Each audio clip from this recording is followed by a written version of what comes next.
तो कैसे हो आप सभी, ठीक हो? तो भाई सबसे पहले आप सभी को होली की बहुत सारी शुभकामनाएं भाई। अच्छे से होली मनाइयो सारे भाई। तो भाई कोई कह रहा है कि होली मतलब पानी वेस्ट मत करो, ये मत करो, कोई दिक्कत नहीं है। एक दिन की बात है, 365 दिन मत अगर एक दिन में अगर हम पानी सेव कर लेंगे तो ऐसा कुछ ना हो जाएगा। जितना हम मतलब ऐसा है कि हाँ ज़्यादा ही बर्बादी मत करना, बट हाँ अच्छे से अपने होली बनाना। तो भाई जैसे कि आज होली का दिन है तो मैंने सोची चलो एक होली पे आपको खुशखबरी दी जाए। तो जैसे कि आप अपने सुन रहे होगे कुछ मतलब जो मेरे लास्ट व्लॉग्स थे तो उसमें आपने सभी ने सुना होगा कि मैं किसी सरप्राइज़ के बारे में बात कर रहा था कि जल्दी आने वाला है, जल्दी आने वाला है। तो भाई it's time to reveal that surprise. तो मैं आपको ये बताना चाहता हूँ कि that I am going abroad. हाँ सही सुन रहे हो, मैं जा रहा हूँ बाहर पढ़ने के लिए। और भाई मैं ये तो नहीं बताने वाला आज कि मैं कहाँ जाने वाला हूँ, वो आप लोग खुद मतलब थोड़ा बहुत गैस करो कमेंट बॉक्स में, मतलब बताना कि कहाँ हो सकता है, तो वो आपको भी पता चले। और हाँ आपको ये चीज़ बता दूँ, आज है 18 तारीख और 21 तारीख को मेरी फ़्लाइट है सुबह 10 बजे। तो 21 तारीख को मैं चला जाऊँगा। ये इस आपको आज ही मिल जाए, मतलब मैं अभी इसको होली खेलने से पहले डाल के जाऊँगा, तो उसके बाद फिर होली वाला मैं कल डाल दूँगा। तो भाई ये सब जो मतलब आप अब सोच रहे होंगे कि भाई ये कैसे हुआ, मतलब कुछ कोई हिंट नहीं थी, कुछ नहीं था, और इतना सब मतलब कैसे हो गया, किसी को खबर भी नहीं थी। हाँ मैंने बस से बताऊँ तो मैंने बताया तो देखो किसी को नहीं था, बट जो मेरे एक दो थे जैसे विकास हो गया, ऋषभ हो गया और लविश तनुज को मैंने अपने बर्थडे वाले दिन बताया था। तो विकास ने भाई, विकास को सब पता था क्योंकि विकास मेरे साथ डेली रहता था तो उसे सब पता रहता था। और भाई मैं उसे शेयर करता था कि विकास आज ये हो गया, आज ये हो गया, आज ये हो गया, तो भाई उसने बहुत सपोर्ट करा था मुझे। तो थैंक यू तेरा नाम तो देख, मैं वो वाला तो लूँगा नहीं, but thank you Vikas for supporting me. अब हो सकता है कि कुछ लोगों को ये चीज़ सुनकर खुशी हो और कुछ लोगों को ना भी हो, बट मुझे तो खुशी थी, तो मुझे था कि भाई मैं तो ज़रूर शेयर करूँगा सबके साथ, क्योंकि अब इसके बाद शायद से मेरा कंटेंट ही चेंज हो जाएगा और अब बाकी सब वहाँ का। मैं नहीं चाहता था कि मैं ये चीज़ पहले ही रिवील कर दूँ किसी के साथ भी, बट हाँ सब बोलेंगे कि भाई तूने पहले नहीं बताया, पहले नहीं बताया। तो मैं नहीं चाहता था सही बताऊँ कि मैं पहले किसी को बताऊँ, क्योंकि देखो वो वाली चीज़ हो जाती है ना, फिर मैं किसी चीज़ को गा दूँ कि भाई मैं तो ये कर रहा हूँ, मैं तो ये कर रहा हूँ, और फिर लास्ट में वो चीज़ अगर ना हो तो खुद पे ना एक शर्मिंदगी होती है कि तूने तो पहले इतना हाइप बना दी थी कि ये हो रहा है, ये हो रहा है, बट अब ऐसा कुछ हुआ नहीं। तो मुझे वो चीज़ सच में पर्सनली बहुत बेकार लगती है कि पहले से गाने लगो, बट जब कुछ चीज़ हो जाए और फिर उसको बताओ तो एक अंदर से खुशी मिलती है कि हाँ चल ठीक है मैंने कुछ किया है तो मैं शेयर कर सकता हूँ। तो भाई ये सब प्रोसेस जो स्टार्ट हुआ था वो हुआ था मेरी जब ग्रेजुएशन हो गई थी उसके बाद से। तो तब मुझे ऐसा था कि अब क्या करना है। तो मैंने भाई से बात करी थी, तो भाई ने कहा कि देख ले तू क्या करना है। तो मेरा देखो पहले डिसाइडेड था पहले से कि मुझे एमबीए में ही जाना है। तो मैंने बोला कि भाई मतलब मैं बाहर से करना चाहता हूँ। तो स्टार्टिंग में देखो सही बताऊँ मैंने भी मतलब इतना स्टैंड नहीं लिया था, और घर वालों ने जब स्टार्टिंग में मना कर दिया कि कोविड है, सिचुएशंस ख़राब है, बॉर्डर्स वैसे बंद है हर कंट्री के, तो क्या करेगा तू जाके।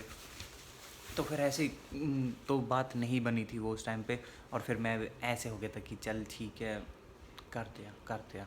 तो भाई आफ्टर 15 और 20 डेज़ मैंने फिर से मतलब अपने भाई से बात करी अच्छे से कि भाई ऐसी ऐसी बात है और मुझे जाना है।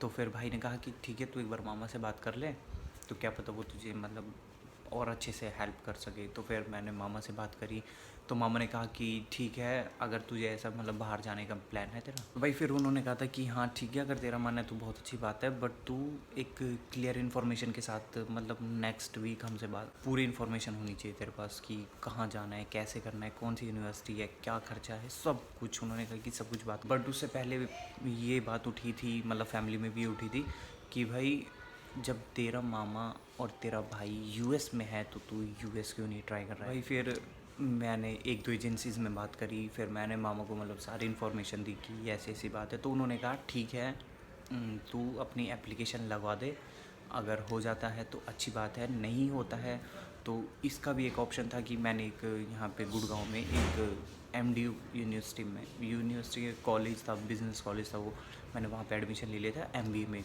तो वो एक सेफ्टी के तौर पे था कि सेफ़ ऑप्शन था कि ठीक है, अगर नहीं होता है मेरा तो मैं यहाँ से अपना कंटिन्यू कर लूँगा। तो फिर भाई बात आई कोचिंग की। कोचिंग में देखो, मैंने पीटी दिया था वैसे तो। आइल्स और पीटी में इतना कुछ डिफरेंट नहीं है, बस वही है कि वो पीटी कंप्यूटर बेस्ड होता है और आइल्स हमारा पेपर बेस्ड होता है। और इसका रिज़ल्ट एक दिन में ही आ जाता है, मतलब विद इन 1 और 5 डेज़ रिज़ल्ट आ जाता है इसका। आइल्स का 14 डेज़ में आता है। तो मैंने इसीलिए भी पीटी दिया था कि मेरे को रिज़ल्ट जल्दी चाहिए, क्योंकि प्रोसेस मेरा वैसे ही बहुत लेट हो चुका था। जब मैंने कोचिंग स्टार्ट करी थी तो मेरे को चाहिए थी वीकेंड क्लासेस, क्योंकि मेरी ये कॉलेज था तो मुझे वीकेंड पे ही क्लासेस चाहिए थी। तो भाई अब जैसे वीकेंड पे क्लासेस लेता था ना मैं, तो मतलब ऐसे बहुत मतलब यार मैच टफ सीन हो गया था कतई कि 5 दिन वहाँ जाओ, 2 दिन वहाँ जाओ, फिर उसकी प्रैक्टिस करो। और सही बताऊँ ना, मैं इतना मतलब परेशान हो जाया करा ना प्रैक्टिस कर करके, पूरा दिन प्रैक्टिस करना, पागल हो गया। फिर उसके बाद क्या हुआ था कि दिवाली आई थी ना, तो दिवाली से पहले छुट्टी पड़ गई थी कॉलेज की। तो दिवाली से पहले जब जो छुट्टी पड़ी थी कॉलेज की, तो भाई उसमें मुझे मिल गई थी 8 से 10 दिन की छुट्टी मिल गई थी। और मैं ऐसा था कि चल ठीक है, 8-10 दिन ही हो गए और एक हफ़्ते की मैं ना अपने कॉलेज से छुट्टी ले लेता हूँ और भाई अपना एग्ज़ाम को तैयारी करता हूँ पूरी तरह अच्छे से। क्योंकि मैंने एग्ज़ाम की जो अपनी डेट बुक करी थी वो करी थी मैंने 28 तारीख को, मैंने बुक कर दी थी कि चल 28 नहीं 18 को, कि 18 नवंबर को मैं मतलब अपना एग्ज़ाम दे लूँगा। और उससे पहले जो मेरे पास 30 से छुट्टी पड़ी थी, तो 18 दिन थी मेरे पास कि अच्छे से प्रिपेयर करना। तो भाई मैंने कि चल ठीक है भाई, 18 कर लेते अपना। अब दिवाली तले गया, 18 दिन भाई इसी हॉल में मैंने पूरे पूरे दिन मैंने अपनी पढ़ाई करी।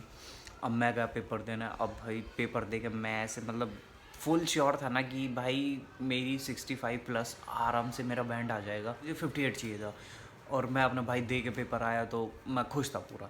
और मेरा एग्ज़ाम पता है 12 बजे शायद ख़त्म हुआ था और मेरा 1:30 बजे तो रिज़ल्ट आ चुका था। और मैंने वो चीज़ देखी थी शाम को 4:30 बजे की मेल पे मेरे को आया है रिज़ल्ट का कि भाई रिज़ल्ट आ गया। अब भाई से बताऊँ, मैं रिज़ल्ट देख के ऐसे मतलब जैसे मैंने रिज़ल्ट खोला ना, तो मेरे हाथ तो काँप ही रहे थे कि भाई से पता नहीं क्या होगा। जैसे मैंने रिज़ल्ट देखा तो भाई सही बताऊँ ना, मेरी चट्टी पिट्टी गुल, मेरा मुँह तो आवाज़ ना निकली। नो लगा लो 5-10 मिनट तो मैंने ये लगा लो सिर्फ उसे देख रहा था बैग घूर के कि रिज़ल्ट आया क्या है ये। और भाई तो सही बताऊँ, मैं मेरी आंखों से ना आंसू आ गए थे। मैं रोया था खूब उस दिन, मतलब ऐसे नहीं, मतलब हाँ आंखों में आंसू थे, बट जो बंदा एकदम टूट जाता भीतर से कि यार मतलब मैंने इतनी मेहनत करी जिस चीज़ को और वो चीज़ ना हुई। क्योंकि सही बताऊँ ना, मैंने अपने 10th और 12th के जो मेरे बोर्ड्स थे ना, मैंने उसके लिए इतनी मतलब एक साथ इतनी प्रैक्टिस कभी, मतलब इतनी पढ़ाई कभी ना करी। हाँ वो 10th और 12th की अलग होती है, बट इसमें अलग थी। रिज़ल्ट भाई बताओ मेरा 0.2 से रह गया था। और उस दिन भाई मतलब ये लगा लो मैंने इतना टूट सा गया कि यार मतलब 0.2, मुझे 0.2 से रह गया था मैं। फिर उस दिन तो मतलब ये लगा लो। और मैंने सही बताऊँ अपने घर में 2 दिन तक तो मैंने बताया ही नहीं था कि भाई मेरा मतलब घर वालों को कि मेरा एग्ज़ाम रह गया, मेरा नहीं हुआ क्लियर। बट ये क्या होता है कि भाई देखो बताना तो था, क्योंकि मुझे था कि नहीं यार करनी तो है देखो चीज़। बट फिर मैंने उसी दिन अपने शाम को अपने भाई से शेयर करी। मैंने कहा भाई ऐसी ऐसी बात है, तो मेरा 0.2 से रह गया है। तो मैंने कहा कि मुझे डाउट है कि मेरी स्पीकिंग और लिसनिंग तो बहुत अच्छी गई थी, तो उसमें थोड़ा डाउट है। तो उसने कहा कि रीचेकिंग का देख ले अगर हो जाए। तो मैंने बात करी थी फिर, तो उन्होंने कहा कि रीचेकिंग और रीअपीयर सेम चीज़ है, अगर आपको करवानी है तो करवा सकते हो। तो भाई ने कहा कि कोई दिक्कत नहीं है, तो रीअपीयर कर दे, दोबारा टेस्ट दे, अच्छे से और पढ़ लियो इस बार, हो सकता है कहीं कमी रह गई हो। और उस टाइम में मतलब भाई की बात सुन के ना थोड़ा मतलब था, दिल को तसल्ली हो गई थी कि चल ठीक है, now I have one more chance, तो मैं कर सकता हूँ वो चीज़ फिर से। बट मेन दिक्कत क्या आ रही थी उसमें कि भाई जब मैं लेके बैठूँ पढ़ने के लिए फिर से, हिम्मत ही नहीं होती। क्योंकि आप खुद इस चीज़ का मतलब आप एक सोच सकते हो कि यार अगर हम किसी चीज़ को इतनी मेहनत से कर रहे हैं और वो चीज़ नहीं हो रही है, तो भाई फिर भी लगा सकते हो उसी सेम चीज़ को, सेम प्रोसेस, सेम चीज़, मतलब उसी लगन से आप कैसे कर सकते हो। मुझे तो नहीं लगता कि कोई इतनी जल्दी अपने आप को प्रिपेयर कर सकता है। भाई मुझे तो सही बताऊँ ना, 1 हफ़्ता लग गया था उस चीज़ में कि भाई खुद को प्रिपेयर करना कि यार कैसे होगा कैसे होगा। बट हाँ सही बताऊँ तो उस टाइम पे मेरी जो छोटी भाभी से भी शेयर करी थी कि ऐसे हो गई, तो उन्होंने कहा कि कोई बात नहीं, एक पेपर ही तो था, फिर से कर लियो। तो उन्होंने सपोर्ट करा था मुझे। भाई ने भी उस टाइम पे कहा था कि कोई दिक्कत नहीं है, पेपर ही है, हो जाएगा, फिर से टेंशन मत ले, अगर किस्मत में होगा तेरी तो देख हो जाएगा, अगर नहीं होगा तो तू कितने अटैम्प्ट्स कर ले, नहीं हो पाएगा। मैंने कहा चल ठीक है। तो उस चीज़ को मेरे को खुद को एक्सेप्ट करने में कम से कम 1 हफ़्ता लगा था। फिर मैंने कहीं 24-25 तारीख में जाके फिर से खुद को अपने आप को प्रिपेयर करके फिर से स्टार्ट करी। बट वही चीज़ सेम हो जाती थी कि मैं जैसे बैठता भाई वही सेम चीज़ कि यार नहीं हो रहा है, नहीं हो रहा है।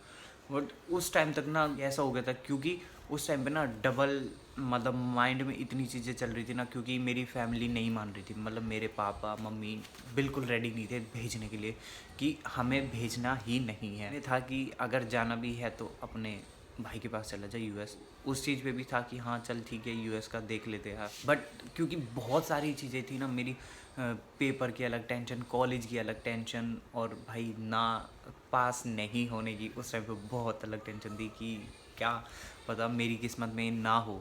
बट मैं नहीं चाहता था कि मेरी किस्मत में ये चीज़ ना हो। मुझे था कि भाई हो मेरी किस्मत में और मैं जाऊँ बाहर, अच्छे से पढ़ाई करूँ अपने, और एक अलग लाइफ जीऊँ मैं, ठीक है।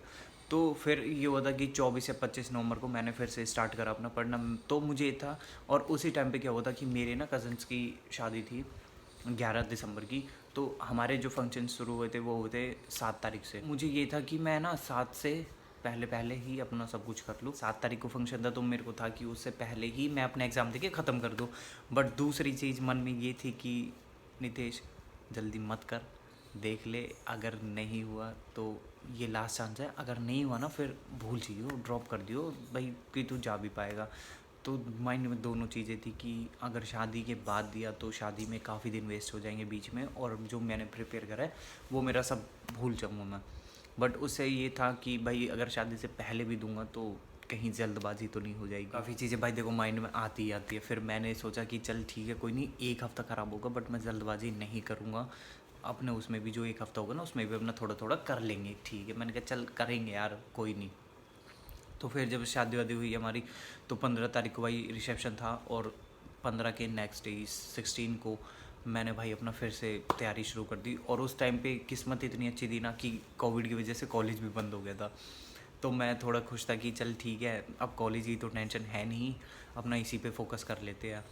तो भाई मैंने फिर अपनी जो नेक्स्ट अपना पेपर बुक करा था वो करा था मैंने 27 को। और 27 को जब मैं अपना पूरा प्रिपेयर करके मैं 27 को गया, तो सही बताऊँ तो 27 को देखो मैं खुद डरा हुआ था कि पता नहीं कैसा एग्ज़ाम होगा। और एग्ज़ाम होने के बाद भी इवन जब तक मैंने एग्ज़ाम दे रहा था ना, उसमें एग्ज़ाम में क्या हुआ था कि जो मेरे साइड वाला बंदा था ना भाई, वो इतनी ज़ोर ज़ोर से रीड अलाउड कर रहा था, तो मुझे घबराहट हो रही थी कि कभी उसकी वॉइस मेरे सिस्टम पे आएगी तो मेरे मार्क्स डिडक्ट हो जाएंगे।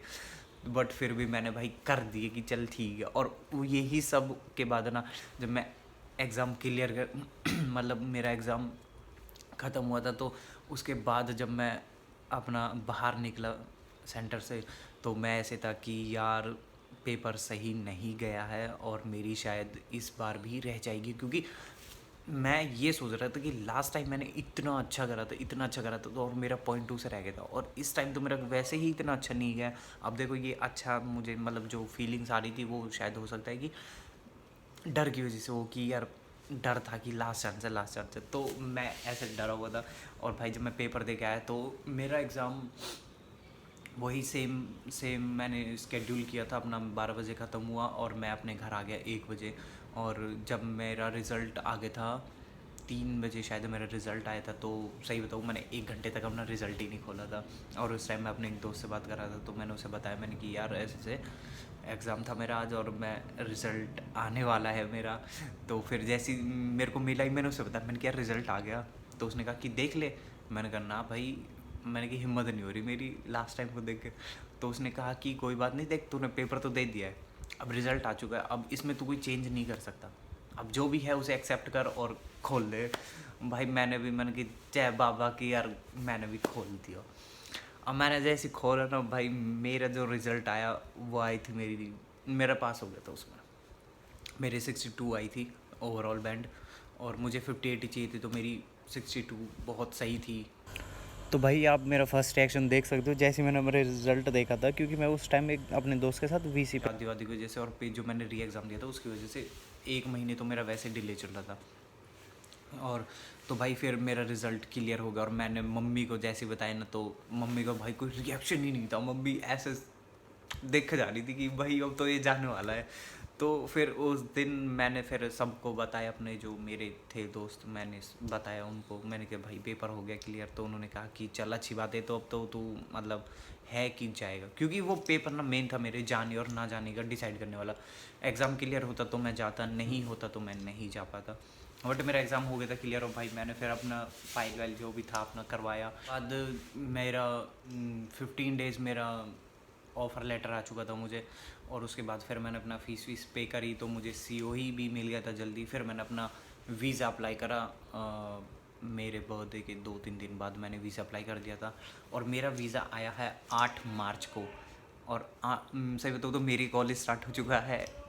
1 मार्च से मेरा कॉलेज स्टार्ट हो चुका है। अभी मैं ऑनलाइन क्लासेस ही ले रहा हूँ यहाँ से। तो अभी मैं 21 तारीख को मैं जाने वाला हूँ।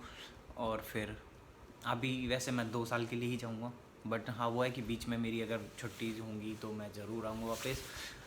तो भाई इस सब में ना मैंने देखो बहुत शॉर्ट में करके बताया है, बहुत शॉर्ट में जो मेन मेन चीज़ें थी वो चीज़ें बताई है। बट जो इसमें मैंने चीज़ें फेस करी है ना, क्योंकि सबसे बड़ी बात थी कि इसमें जितना भी प्रोसेस था, जितनी भी काम थे, डॉक्यूमेंट्स वगैरह, वो सब मैंने खुद करे हैं अकेले। ना मैंने किसी की हेल्प ली है उसमें, अपने आप से करा है इसमें, ठीक है। तो और क्योंकि उसमें देखो मेरे लिए तो एक बहुत नई चीज़ थी और एक बहुत अलग चीज़ थी करना। तो उसमें थोड़ी बहुत देखो डिफ़िकल्टीज़ तो आती ही आती है। अगर आप कुछ एक नई चीज़ करने चाह रहे हो तो आती ही आती है। इन सब में जो मुझे मेंटली जिन्होंने एक सपोर्ट दिया था वो सबसे ज़्यादा मेरा भाई, बड़े वाले भाई ने। Thank you so much for supporting me. और मेरी दोनों भाभीयों ने भी मुझे काफ़ी सपोर्ट करा था। और मेरे मामा, उन्होंने भी मुझे सपोर्ट करा था कि ठीक है जा तू, कोई दिक्कत नहीं है, हम है तेरे साथ करने वाले। तो मैं भी 2-3 दोस्त थे जिन्होंने मुझे सपोर्ट करा। और भाई सही बताऊँ तो देखो इंग्लिश जो एग्ज़ाम होता है ना, पीटी और आइल्स का, ये इंग्लिश में ही होता है, इसमें तो कुछ नहीं है। बट एक जो इसका पैटर्न और जो इसकी जो टेम्पलेट्स वगैरह होती है, मेन है वो। आपकी इंग्लिश कितनी भी अच्छी हो, अगर आपको वो चीज़ें नहीं आती ना तो आप क्लियर नहीं कर पाओगे। तो मेरे साथ भी यही था कि भाई सही बताऊँ देखो मेरी इंग्लिश उस टाइम पे नहीं थी इतनी, कम्युनिकेशन मेरा इतना अच्छा नहीं था। बट मेरी एक दोस्त है, उसने मुझे हेल्प करी थी बहुत उस टाइम पे। अटैम्प्ट करा था तो उसने मुझे हेल्प करी थी मेरे टेम्पलेट्स में। उसने थोड़े से मुझे करवाए थे, मतलब मिक्सअप करवाए थे। 2-3 टेम्पलेट्स को लेके मिक्सअप करके हमने एक अलग ही टेम्पलेट अपना बनाया था। तो उसने बहुत हेल्प करी थी मुझे इंग्लिश में। Thank you. मतलब मैंने तो देखो सही बताऊँ ना, बहुत शॉर्ट में बता दिया आपको सब कुछ कि कैसे कैसे होगा, क्योंकि मैं नहीं चाहता कि आप बोर हो जाओ देख देख के। यही कहना चाहूँगा कि अगर आपको कुछ अगर आपके मन में है ना कुछ, तो उस चीज़ को करो। भाई ये मत सोचो कि सोसाइटी क्या बोलेगी, लोग क्या बोलेंगे। अगर आपको भाई अपने अंदर से मतलब इनर हैप्पीनेस ही नहीं है किसी चीज़ को करने में, तो उस चीज़ को करने का देखो कोई फ़ायदा नहीं है। उसमें आप फिर ना खुद को ही धोखा दे रहे हो। सही बताऊँ तो मुझे भी काफ़ी लोग बोलते हैं कि ये मत कर, वो मत कर, लोग क्या बोलेंगे। और मैं सही बताऊँ तो मुझे घंटा फ़र्क नहीं पड़ता लोग क्या बोलेंगे। मुझे जो करना है मैं वो करूँगा, ठीक है। अगर मैं कहीं गलत हूँ तो मुझे दिक्कत होगी, अगर मैं कहीं सही हूँ और तब भी लोग बोलेंगे ना, तो भाई फिर बोलने दो, मुझे फ़र्क नहीं पड़ता, बोलते रहो। क्योंकि भाई लोग तो बोलेंगे ही बोलेंगे, सही कर लो या गलत कर लो, लोगों को बात चाहिए सिर्फ बोलने के लिए। ये जानने वाले होते हैं, उनको ही आपसे मतलब ज़्यादा खुशी नहीं होती किसी चीज़ में। क्योंकि बाहर वाला कोई नहीं बोलता है कि उन्हें पता ही नहीं आप क्या हो, आपकी मतलब लाइफ में क्या है, क्या चीज़ें नहीं है। तो बाहर वाले का तो कोई मतलब ही नहीं बनता है कुछ बोलने का। जो बोलते हैं वो सिर्फ आपके जानने वाले ही बोलते हैं। और मुझे फ़र्क नहीं पड़ता कोई कुछ भी बोलो। हाँ ठीक है, मेरे दोस्त मुझे बोलेंगे कि भाई तूने पहले नहीं बताया, तो भाई वो सब इसीलिए नहीं बताता क्योंकि मैं नहीं चाहता था कि मैं पहले ही हाइप बना दूँ किसी चीज़ की और वो चीज़ हो ना। फिर तो मुझे था कि कंफर्म हो जाए चीज़ें मेरी, तब मैं जाके किसी को बोलूँगा, तब मैं एक कॉन्फिडेंटली बोल सकूँ किसी को कि हाँ मैंने ये चीज़ की है और मैं ये कर रहा हूँ और मैं जा रहा हूँ। तो बस इतना ही बताऊँगा। और जो इसमें जो मेरा स्ट्रगल पीरियड था वो काफ़ी था, मतलब अगस्त से लेके मेन मेरा पेपर तक था, तो तब ऐसे था कि फैमिली नहीं मान रही थी बिल्कुल भी। मान रही तो देखो अभी भी नहीं है फैमिली मतलब फैमिली, भाई मेरा छोटा वाला वो और मेरे मम्मी पापा बिल्कुल रेडी नहीं थे भेजने के लिए। बट हाँ, जो जिन लोगों ने सपोर्ट करा है उनको दिल से धन्यवाद। और बस इतना ही है। फिर अब आगे के जो ब्लॉग्स होंगे आप देख लेना, जैसे भी होंगे वहाँ पे जाके पता नहीं कैसा सिस्टम होगा बैंड, ठीक है। क्योंकि मैंने देखो सही में बहुत शॉर्ट में बताई, बहुत कुछ नहीं, मतलब मैंने मेन बताया था आपको क्या क्या हुआ था।